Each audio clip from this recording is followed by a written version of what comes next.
This is our last trap check of the season. We've been going for several months now, since like December, and we're finally wrapping up. So this is a canoe trap line that we set out on some public water, and yeah, we're gonna get out. We checked it once yesterday, and so set this 2 days ago, checked it yesterday, had 4 beaver. We have 7 sets. There's a lot of sign here, and so we're gonna run this one more day. We've got 2 sets upstream, 5 downstream, and we're gonna try our best to take you guys along on this. Riley's gonna be in the back of the canoe trying to steer and film this, and I'll be up front tending traps, and you know, we may have to do some back and forth between the two of us, but we're gonna try our best. It should be fun. So we're gonna get this in the water, get Riley on board, and then we'll see what we catch. And we're off. So we got a little bit of a wind that we're contesting with today, but you'll see we're packing pretty light in the canoe. We're pulling sets. This is it. We're all done. It's been a good long season, and so this all we have with us is setters to take beavers out of the traps, and we've got our little tie-offs, those orange tie-offs to keep our 330s nice and together once we get them in the canoe. So we'll have a bunch of weight coming back. So we're gonna start upstream while we're light enough to paddle, and we're hopeful that we've got a few more beavers. This spot surprised me. I saw some beaver sign early on. Is that a loon up there? Oh no, it's just 2 common mergansers. That's cool, they're back. But we saw some beaver sign from the road, and here in the state of New Hampshire, we can trap on public bodies of water via canoe, or through the ice.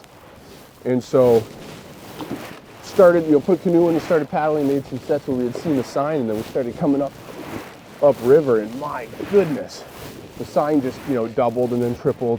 And we saw a couple beavers, so there's a lot of beaver sign here. It hasn't been trapped in many years. I was talking to a local trapper who's a bit older and kind of knows the history of this area. And so yeah, we're gonna get upstream here, and then we'll show you guys our first set.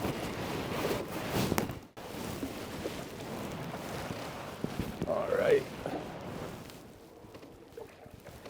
So please don't judge us on our canoe paddling, or you can, whatever. We are trying to do this, trying to film while I'm steering from up front. So we're coming up down here on our next set. We had some footholds here too, specifically because of that submersion rule. And that just kind of a general plug to always check your local rules and regs. There's here in New Hampshire, there's specific rules about different types of traps and whether they are submerged or not submerged, whatever it may be. It's different just across the border in our neighboring states. So make sure to read your rules and regs and call your local Fish and Wildlife agency if you have any questions. But look at the amount of beaver sign here. I could not believe it. So here we've got, you can see my stake coming up. I had a foothold here with a cinder block, which that's the only bummer about running submersion cables or submersion devices on a trip like this, is that we need a cinder block. So again, I'm gonna see if I can't get Riley a stick to hold on to. So if you can see here, this was an area that 2 days ago with the fresh snow, a beaver had come out, was all over the place, was feeding a ton, and it obviously was someone's favorite place to be. So I made a set right here, a foothold set right here, and then made an artificial mound on top of it, again with a piece of aspen that is gone. But you'll notice here what's missing. That foothold is gone. So let's see what's at the end of this cable.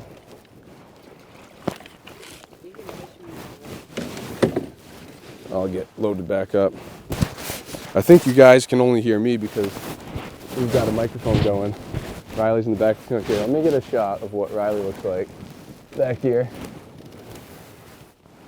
She's doing an awesome job of filming and paddling and being supportive.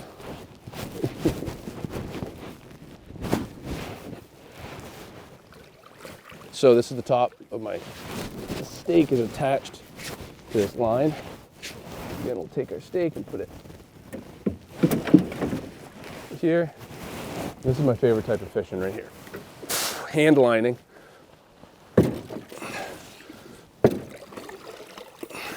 Hand lining beavers. Look at that. That's a nice sized beaver right there. That's a good, honest, medium, a phenomenal catch. That's exactly what we want. You know, that animal just stepped right on that pan. And you can see that one-way slides all the way at the bottom, attached to the weight. So this is why we carry these setters. And sometimes getting these animals out can be a little tricky when they have been, you know, their bodies in there, but all right, so I'll just show you quickly what this setup that we're using is. So I've got an MB 750 with 2 inline swivels on my trap, and then it's attached to a one-way slide on a cable, piece of, you know, aircraft braided cable, and that one-way slide has a swivel on it, and we just use this boom to attach them.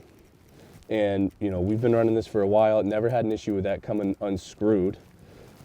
We check it, you know, after you catch a beaver. But the idea being that now my trap can be separate from my cable, and I can wind this cable up, and it's, you know, in this really small, compact location. So I'm going to do that, get this beaver in the canoe, and then we'll paddle on to the next one. So just to highlight before we get moving on here, the nice thing about this cable and this D-loop is that I can use it all to keep it compact. So I wrap it up, and then I wrap, you know, both ends. Of course, my finger's stuck in there. Both ends in there, and I wind this up, and boom! Now you've got your submersion cable, and your I missed the other side of this. But you get the point. The point being, it keeps it compact and it keeps it organized. You know, we really try hard to keep things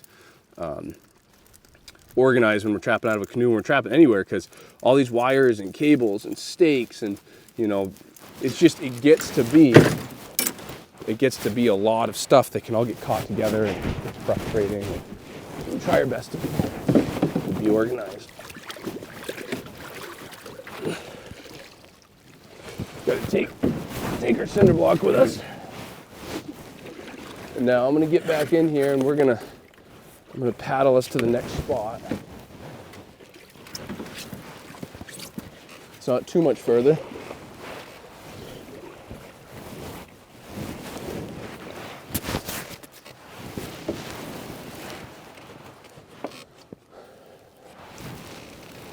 Boy, it's a hell of a day to be out here though.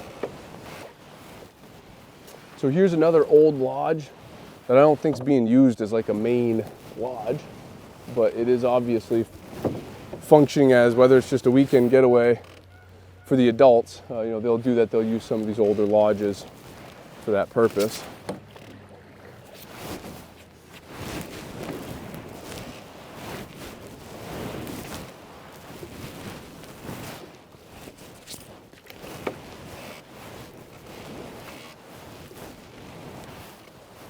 The geese have officially come back, and actually there's a nest that we're going to pass on our way up, that every day I've passed it, she's sitting on her nest already, just giving me the stink eye, telling me nice and politely just to keep on moving.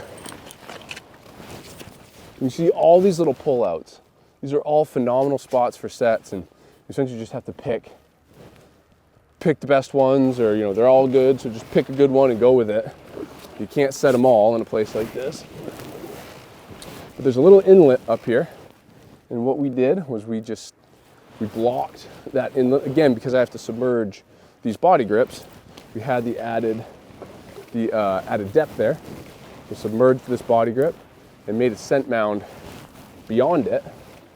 Caught a beaver, had a nice big 45-pound beaver here yesterday. So let's see what we've got. Well, right off the rip, I can see that it's fired.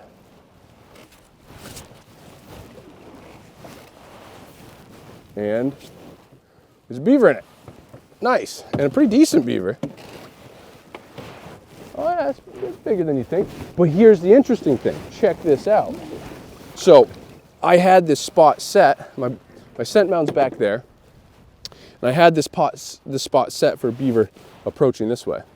Well, I can see, and I had to block off quite a bit. I had to make my dive sticks pretty big, and it was really a lot of stuff going on. You know, when you're making these body grip sets, you want them to be as kind of discreet as possible. This was not discreet. This beaver, and big beavers will do that, this beaver came out, went around my set first, walked through the snow, smashed up my scent mound. Let's see, Riley, can you get a... Well, let's see if we can get you I just want to highlight this. Came out, walked around, smashed up my scent mound, took my peace offering, chewed it up, ate it. This is a piece of aspen. Ate it up, and then shot back down the channel. And we caught that beaver, and he was cooking. He or she was cooking, because that's a big beaver. But look how far back we caught it. You know, that animal was moving through that trap at a fast pace. So that's pretty interesting. So again, we're gonna get this beaver out of the trap, and then we'll get this rolling when we go to our next set again.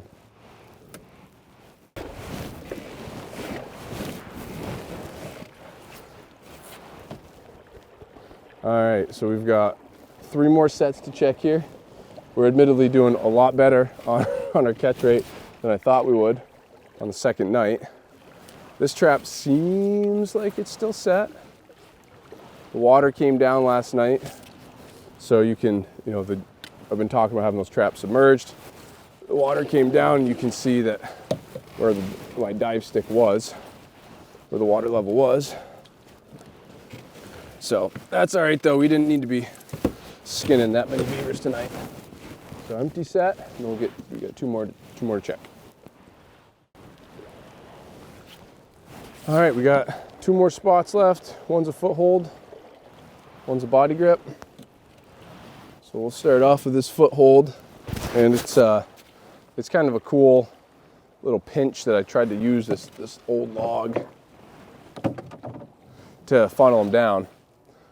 This whole area that we're trapping in right now is used to be associated with a big log mill back in the day, and so all these big logs, part of the old boom piers, how they would get the pulpwood down, and they would drive it down the rivers, and then they'd hold it here for the mill. So let's see.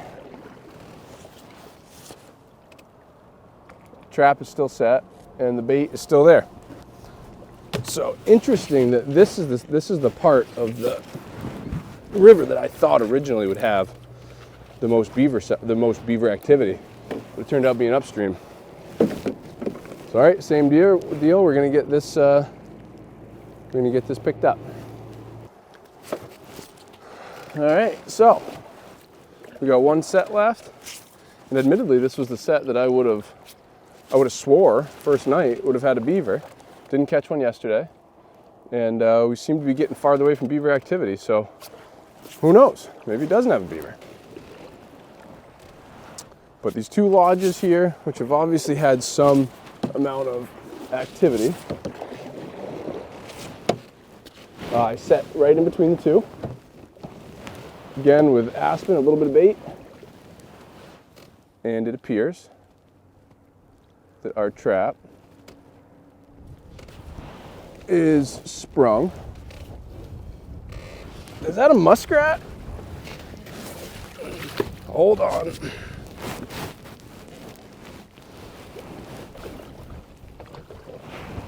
Oh, cool. It's an otter. Awesome. So remember I said we had seen some otters in this country? That's pretty cool. So this set was intended for a beaver, but I guess it makes sense if an otter's bobbing around here, this would be a place it would shoot up in. So we're pretty pumped about that. We'll take an otter. This is our best season on otters so far too. So cool. Well, we're gonna get this guy. Well, here, I'll show you first. I don't know if you guys are as excited as I am about that. But there's that otter. Nice catch. I'm going to get the setting on. Everything's always on the other side of the boat, isn't it? That life. Ain't that life, Riley says. Wow. Last trap of the season. Had an otter. That is pretty cool.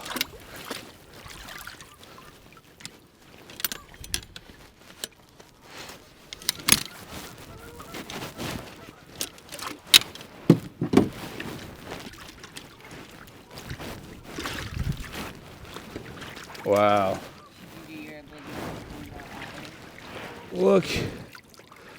Look at that.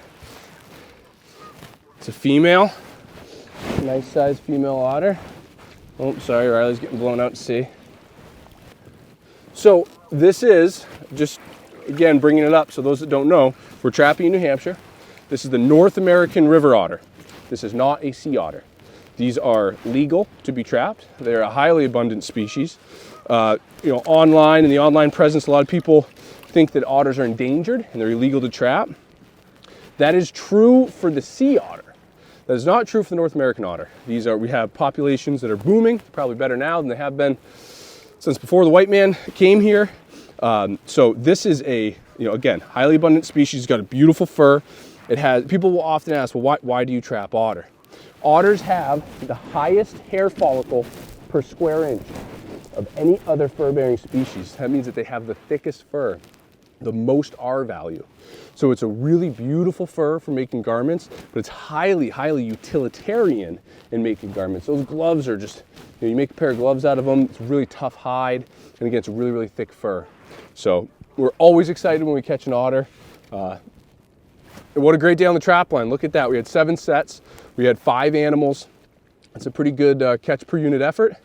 So now we've just got I'm going to get this cleaned up. We've got a long paddle upstream.